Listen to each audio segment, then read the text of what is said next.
¿A quién tenemos como invitado para hacer este análisis? Pues bien, a alguien a quien le cambié el nombre hace pocos instantes y es Alberto Aranguibel. Bienvenido. Gracias, Boris. Encantado de estar aquí. ¿Perdonado? No, por favor, no hay nada que perdonar. Un año, Alberto, de esta elección. Sí. ¿Cuál es tu análisis? Bueno, en primer lugar, la ubicación exacta de lo que sucedió ese día, más allá de lo que tú estabas resumiendo muy acertadamente ahorita, desde el punto de vista político, que es el que todo el mundo maneja, por lo general, el hecho de haber alcanzado a través de un actor político de relevancia fundamental, como es el poder constituyente originario convocado por el presidente Nicolás Maduro, para lograr la paz en el país a través de ese mecanismo. Pero hay un componente determinante en todo esto, que es el mediático, que no podemos dejar de lado, porque nosotros estamos en la construcción de un proceso que no se ha consolidado del todo hasta tanto nosotros no dejemos atrás todos los fantasmas de lo que dieron, de los factores que dieron origen a ese horrible fenómeno de la intolerancia y el fascismo que desató la derecha en la búsqueda de asaltar el poder en Venezuela para restaurar el neoliberalismo. El fenómeno mediático al que me hago referencia en este momento es el que la oposición había llegado hasta donde llegó en esa búsqueda de la exasperación del venezolano, en la búsqueda de provocar el estallido social que perseguían para con ello generar las condiciones para una intervención extranjera en el país. El carácter de sometimiento a una matriz que a través de los medios de comunicación, el discurso de la derecha, el mismo comportamiento de la mediática internacional que estaba ocupando toda esa desestabilización, habían logrado crear entre las venezolanas y los venezolanos, haciéndole pensar a la mayoría, incluso mucha gente de las filas revolucionarias, el pueblo de a pie chavista, que efectivamente había una situación muy difícil para la revolución. Ellos venían de haber ganado en un triunfo muy circunstancial la Asamblea Nacional 2 años antes, y ese triunfo, como decimos, circunstancial, como lo calificó el presidente Nicolás Maduro, en virtud de que no fue un crecimiento del voto de los opositores, sino una disminución del voto chavista, precisamente en virtud de todas estas circunstancias de distorsiones, de confusiones, de tergiversación que se estaban creando en la sociedad.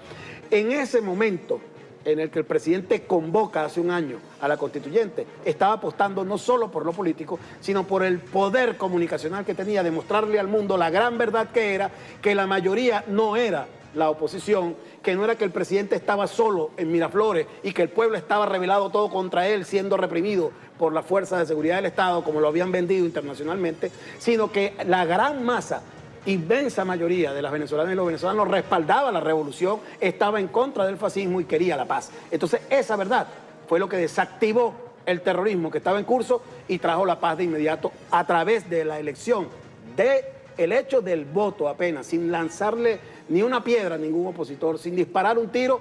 La constituyente logró la paz precisamente porque tuvo una demostración mediática contundente, que los mismos opositores dijeron como que tenía razón esta gente, como que era verdad que son mayoría los chavistas, y se calmaron.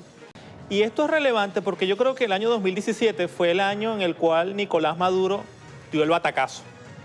Vamos a estar claros que la revolución estaba contra las cuerdas antes de la elección constituyente. Mediáticamente. Mediáticamente, pero obviamente el tema de la violencia era fuerte, claro, y no parecía que hubiese forma de poderla doblegar. Los cuerpos de seguridad del Estado habían hecho una presencia bastante significativa en la calle y sin embargo los focos de violencia perduraban. Pero cuando tú cuantificas en detalle todo lo que estaba sucediendo, como estábamos nosotros cuantificando diariamente y en todo el territorio nacional, encuentras que había una desproporción con lo que estaba apareciendo en las imágenes de televisión de las grandes corporaciones mediáticas nacionales e internacionales. Es decir, de los 335 municipios, apenas en 15 estaban en algunas esquinas de esos municipios los focos incendiarios que estaba desatando la derecha. Eso, al ser presentado en un noticiero, tú lo sabes como periodista, de manera conjunta, simultánea, todos los días, con más características de campaña que de noticia, eso genera una sensación en la sociedad de que hay definitivamente un estallido social, de que se vino abajo el gobierno, que el presidente está solo.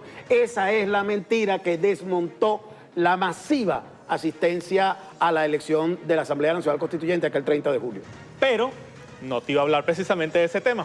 Déjame terminar la pregunta. Y es el tema de Nicolás Maduro, porque cuando el 1 de mayo Nicolás Maduro dice, voy a llamar a Asamblea Nacional Constituyente, no solamente los opositores, sino también muchos chavistas se quedaron extrañados. Dijeron, mira, pero ¿cómo en esta situación vamos a llamar a una constituyente? Y muchas personas que yo conozco me decían, pero es que no sé, no le veo ni pie ni cabeza a eso. Y yo creo que Nicolás Maduro fue el único que tuvo la visión clara desde un principio de que con la Asamblea Nacional Constituyente todo esto iba a tener el desenlace que tuvo. El presidente ¿Tú te esperabas eso cuando Nicolás Maduro llama a la Asamblea Nacional Constituyente? ¿Tú esperabas que luego de un año íbamos a tener este giro de tablero en la escena nacional? Uno no tiene que hacer proyecciones nunca sobre las hipótesis. Yo fui sorprendido, igual que el país, por lo impactante del anuncio, pero lo comprendí perfectamente de inmediato porque como seguidor estrecho, digamos, de la lógica ideológica del proceso revolucionario, yo tengo perfectamente claro que lo que hizo el presidente Nicolás Maduro no fue ninguna audacia, sino fue seguir estrictamente el pensamiento y la lógica del comandante Chávez. ¿Qué fue lo que hizo el presidente Nicolás Maduro, no solo aquel 30 de julio, sino inmediatamente después, en diciembre y más adelante, en las 4 elecciones que ha habido en el último año? Seguir la lógica del comandante Chávez. Cuando haya alguna situación en la que la derecha esté confundiendo al pueblo a través de toda su estructura, su megaestructura mediática y de todo el poder que tienen ellos, político, digamos, desde las instancias de la derecha nacional e internacional, hay que ir donde está el pueblo. Y eso es lo que está haciendo el presidente Nicolás Maduro. Por eso este Congreso del PSV en este momento es tan importante. Es más que histórico, no es una reunión más, no es una consagración de un evento cronológico del partido. Es un evento que se da en el momento más importante en la búsqueda del asentamiento de la revolución bolivariana para poder a emprender y acometer las soluciones económicas por las que está clamando el pueblo, que si no se soluciona primero el aspecto político es muy difícil de avanzarlas. Entonces, esa construcción que ha hecho el presidente Nicolás Maduro ha sido perfectamente consistente. No ha sido efectista, no ha sido un show, no ha sido una búsqueda de correr hacia adelante como lo tildaron en algún momento desde la oposición, sino que ha sido la aplicación del pensamiento chavista. Cuando haya una situación en la que el país necesite aferrarse con mayor solidez al ideario bolivariano, al pensamiento de justicia y de igualdad que propone el modelo socialista que nos trajo el comandante Chávez, hay que ir donde está el pueblo. Y eso es lo que está sucediendo. Te voy a hacer una pregunta que es algo compleja, pero no puedo dejar de hacértela. 2017 fue el triunfo de la paz de manos de la Asamblea Nacional Constituyente. Nadie duda de eso, ni siquiera los opositores. Pero ¿podrá ser el 2018 el año del triunfo sobre la guerra económica de la Asamblea Nacional Constituyente o es una ilusión pensar que la Constituyente puede normar la economía por decreto? 30 segundos. Hay dos factores que determinan la posibilidad de que nos recuperemos económicamente y sigamos avanzando en el bienestar que ya había venido construyendo la revolución en su primera fase durante el gobierno del comandante Chávez. Esos dos aspectos determinantes son, en primer lugar, las políticas que está orientando ahora en función de una economía independiente, anclada en nuestras potencialidades reales, en nuestras propias posibilidades, como lo está haciendo el presidente Nicolás Maduro, articulando toda la fuerza del Estado en esa misma dirección de la recuperación económica. Y el otro, que ya no hay oposición.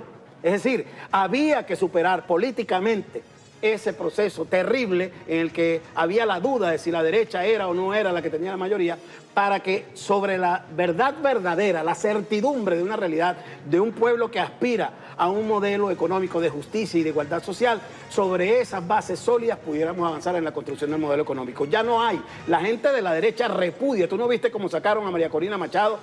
Trató de ir a secuestrar una protesta perfectamente legítima de unos enfermeros en estos días y la corrieron. Y son gente que están orientadas en principio por las ideas de la oposición. Pero lo que te está diciendo la realidad de la calle hoy en Venezuela es que la revolución existe, que está viva, que está cada día más activada que nunca y que está en función del mismo sueño por el que luchó cuando estaba el comandante Chávez, cuando eligió al presidente Maduro y cuando lo reeligió ahora este año.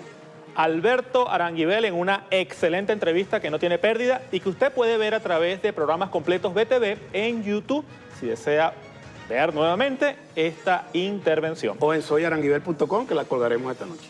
Por favor, ¿puede repetir la página? Soyaranguibel.com. Modestia aparte.